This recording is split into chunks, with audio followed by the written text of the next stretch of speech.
इस दोहे में संत कबीर जी बताते हैं कि सामान्य तौर पर यह मान्यता व्याप्त है कि जब समुद्र की सीप में स्वाति नक्षत्र की बूंद पड़ती है तो सीप में मोती का निर्माण होता है, लेकिन यह प्रक्रिया मनुष्य के शरीर में नहीं होती। इसी पर संत कबीर जी का यह दोहा है, सायर नाही सीप बिन स्वाति बूंद भी नाही,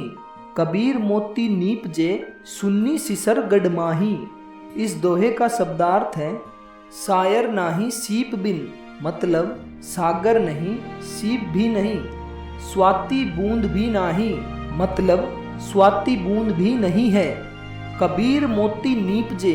मतलब फिर भी मोती उपज रहे हैं, सुन्नी सिसर गडमाही मतलब शून्य शिखर गढ़ के अंदर। सामान्य तौर पर यह मान्यता व्याप्त है कि जब समुद्र की सीप में स्वाति नक्षत्र की बूंद पड़ती है तो सीप में मोती का निर्माण होता है, लेकिन योग शास्त्र में मनुष्य के शरीर में कैसा अद्भुत स्थान है जहाँ पर समुद्र स्वाति नक्षत्र की बूंद और सीप का अभाव होने के बावजूद मोक्ष रूपी मोती उत्पन्न हो जाता है।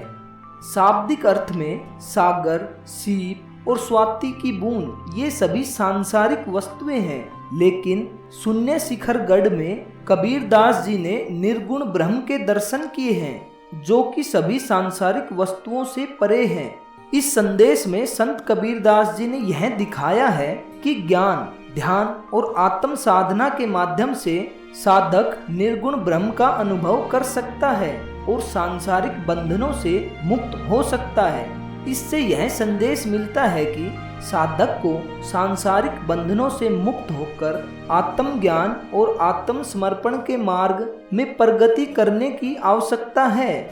यह साखी सागर, स्वाति बूंद, शिखर और ज्ञान के संबंध में एक गहरा अर्थ दर्शाती है।